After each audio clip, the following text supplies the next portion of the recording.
Hello friends, super magic રસોઈમાં મિત્રો હું આપનું સ્વાગત કરું છું। આજે હું આપણે અત્યારે ઉનાળાની સિઝનની પાકેલી કેરીને કેવી રીતે આખું વર્ષ સ્ટોર કરવીને એનો વિડીયો લઈને આવી છું મિત્રો। ઈ પણ ઓર્ગેનિક રીતે।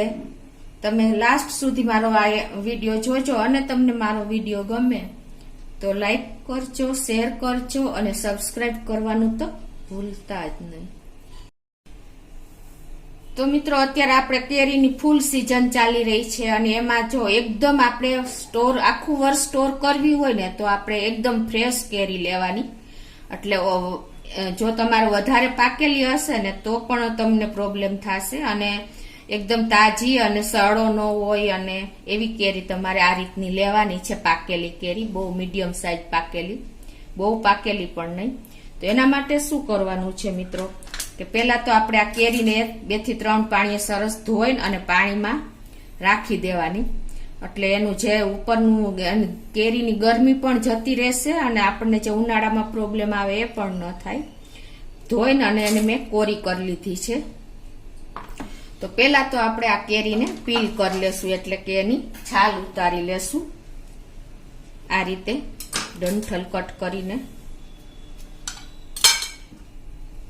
અને મિત્રો બને ત્યાં સુધી આપણે એકદમ ઓર્ગેનિક કેરી લેવાની। જો તમે મારી કેરી બહારથી ગ્રીન દેખાય છે અને અંદર જો આવી ઓરેન્જ, આ કેરી મિત્રો આપણે સ્ટોર કરશું ને તો આખું વર્ષ એવી ને એવી રહેશે। જો અને ઇઝીલી છાલ પણ રિમૂવ થઈ જાય છે। જો પિલરથી હું કરી રહી છું મિત્રો, આ એકદમ ઓર્ગેનિક કેરી છે। આવી રીતે આપણે એની છાલ રિમૂવ કરી લેશું।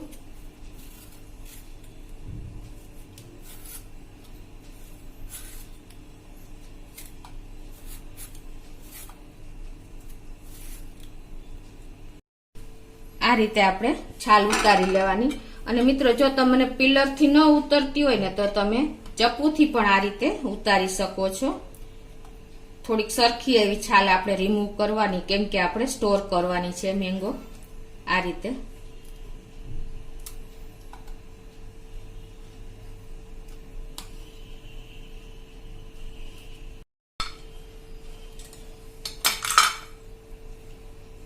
તો આ રીતે આપણે જો પીલ કરી લીધી છે, હવે તમારે આના નાના નાના પીસમાં કટિંગ કરવાની છે।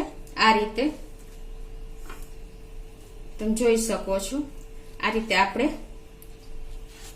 મીડિયમ સાઈઝના આવા નાના પીસ કરી લેશું।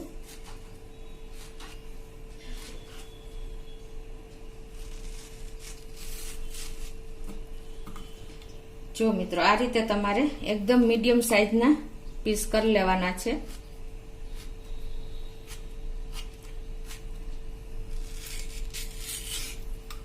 જો તમે જોઈ શકો છો, આ રીતે આપણે કેરીના પીસ કરી લેશું।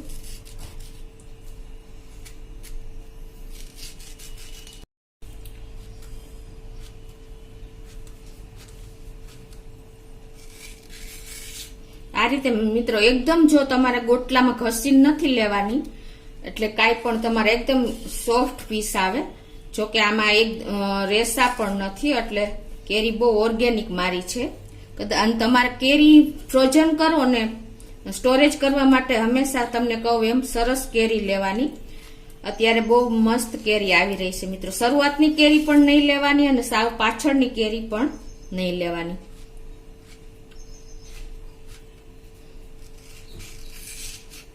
રેસા હોય એવી કેરી પણ ન ચાલે મિત્રો, એ તમને લાસ્ટ સુધી મજા ન આવે। તો હવે આ રીતે આપણે પીસ કરી લીધા છે, તમે જોઈ શકો છો।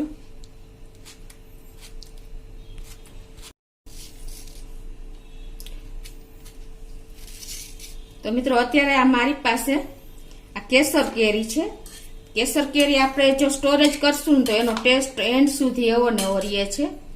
આ રીતે આપણે પીસ કર્યા પછીની પ્રોસીજર હું તમને બતાવું। હવે આપણે શું કરવાનું છે આને સ્ટોર કરવા માટે આખું વર્ષ। તમારી પાસે જો આવું એરટાઇટ કન્ટેનર ગ્લાસનું હોય ને તો વધારે બેસ્ટ રહેશે, નહીતર તમારી પાસે પ્લાસ્ટિકનું હોય તો પણ ચાલે, પણ ગ્લાસમાં મિત્રો લાસ્ટ સુધી એવો ને એવો એનો સ્વાદ અને કલર બંને જળવાઈ રહે છે। એટલે જો અવેલેબલ હોય તો કાચનું જ વાસણ તમારે લેવાનું. હવે એમાં આપણે આ પીસ નાખતા જાશું. આ રીતે એક થોર કરવાનો છે મિત્રો આ કેરીના પીસનો. આવી રીતે આ તમારે ડેઝર્ટ માટે કે ટોપિંગ માટે આ નાના ક્યુબ ફોર્મમાં તમને સારું પડશે મિત્રો. આવી રીતે એક થોર કર્યા પછી તમારે એ જ ઇટ કલર જળવાઈ રહેશે અને એનો ટેસ્ટ પણ જળવાઈ રહેશે. એના માટે જો તમારી પાસે કેસ્ટર સુગર હોય તો વધારે બેસ્ટ છે, નહીતર તમારી પાસે જે ખાંડ અવેલેબલ હોય ને એને દળીને એને આવી રીતે પાવડર ફોર્મમાં પણ તમે આને ઉપર 1 ચમચી આવી રીતે સ્પ્રિંકલ કરી દેવાનું. એનાથી શું થશે કે એ મેન્ટેન રહેશે, એનો કલર કાળી નહીં પડે અને સ્વાદ પણ એવો ને એવો રહેશે. આવી રીતે એક થોર કર્યા પછી 1 ચમચી જેવું તમારે પાવડર સુગર ઉપર નાખી દેવાનું. પછી પાછો બીજો થોર કરવાનો.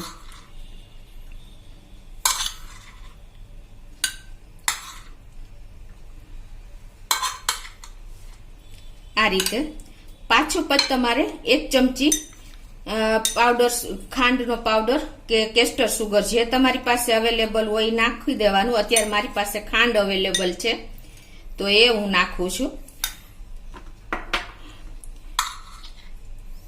અને પાછો આપણે એની ઉપર આ રીતે થોર કરી દેવાનો.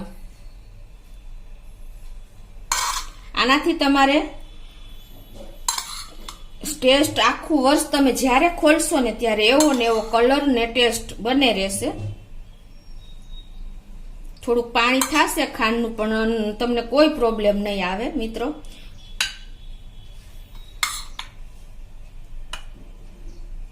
હવે આટલું કર્યા પછી મિત્રો આપણે આ રીતે એને ઢાંકણ બંધ કરીને તમારે ડીપ ફ્રીઝરમાં એટલે કે ફ્રીઝરમાં તમારે આખું વર્ષ તમે સ્ટોરેજ કરી શકો છો. અને તમારે જ્યારે એનો ઉપયોગ કરવો હોય ત્યારે અડધો કલાક પહેલા તમારે કાઢી લેવાનું.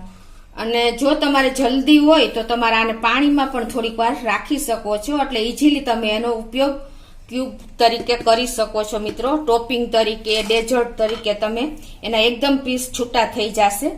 એટલે તમારે આ મેથડ બહુ ઈઝી પડશે મિત્રો. અને કાચ ગ્લાસને હિસાબે જો આપણો કેરીના પીસને એનો કલર એનો સ્વાદ એ જ જળવાઈ રહેશે મિત્રો. તો તમે બને ત્યાં સુધી તમે કાચનું કન્ટેનર જ પ્રિફર કરજો. હવે બીજી મેથડ પણ હું તમને બતાવી દઉં.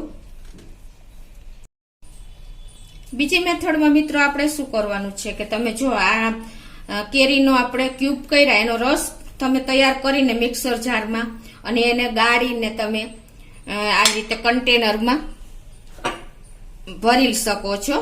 અને આ રીતે તમે રસ ભર્યા પછી તમારે આ જે ગોટલી હોય ને એ પણ તમારે રસમાં તમારે ખાંડ તો નાખવાની જ મિત્રો. ખાંડ છે ને એ આપણું પ્રિઝર્વેટિવનું કામ કરે છે.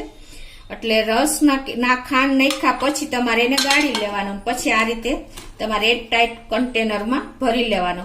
અને બીજું મિત્રો, રસમાં પણ તમે જો આ ગોટલી છે ને આ ગોટલી પણ તમે ડીપ કરીને રાખી દેવાની. ક્લીન કરેલી ગોટલી હોય ને રસ કાઢેલી એ તમારે રાખી દેવાની. તો પણ તમારો રસ આખું વર્ષ એવો ને એવો જળવાઈ રહે છે કલર અને સ્વાદ.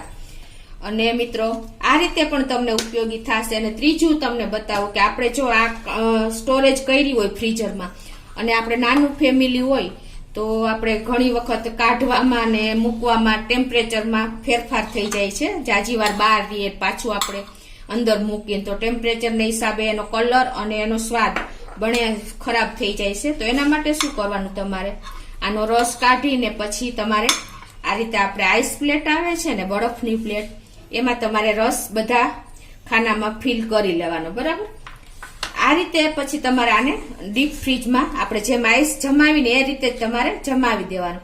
તો આ નાના ફેમિલી માટે સારું પડશે, કેમ કે તમારે જેટલો જોતો હોય શેક કરવા માટે કે ટોપિંગ કરવા માટે તો તમે 2 થી 4 ક્યુબ કાઢી શકો છો. પાછું એ જ રીતે તમે મૂકી શકો છો. એટલે એને હિસાબે તમારો કલર કેરીનો અને સ્વાદ બંને જળવાઈ રહે છે. તો આ પણ તમને એક ઉપયોગી જ મેં માહિતી આપી છે મિત્રો. તો મિત્રો આ રીતે તમે જો ખાંડ અને બીજું કે તમે જો બહુ પાકેલી કેરી હોય અને તમારે સ્ટોરેજ કરવી હોય તો તમારે શું કરવાનું કે એને માથે તમારે 2 થી 3 ડ્રોપ લીંબુના રસના નાખી દેવાના. એકદમ પાકેલ કેરી હોય ને તો પણ એનો સ્વાદ અને એની થોડીક મીઠાશ ઓછી થઈ જશે, એટલે સ્વાદ અને ટેસ્ટ બંને જળવાય, સ્વાદ અને કલર બંને જળવાઈ રહેશે મિત્રો. તો તમને આ બધી ઉપયોગી માહિતી થઈ છે. તો મિત્રો આ રીતે તમે જો સ્ટોરેજ કરશો ને તો આખું વર્ષ તમારી કેરી આવીને આવી રહેશે, એટલે કે તમે આખું વર્ષ આને જાળવી શકશો અને એનો ઉપયોગ કરી શકશો મિત્રો ડીપ ફ્રીઝરમાં રાખીને. તો તમને ચોક્કસ મારો વિડીયો ગમ્યો હશે. તમને ગમે તો લાઈક કરજો, શેર કરજો અને સબસ્ક્રાઈબ કરવાનું તો ભૂલતા જ નહીં.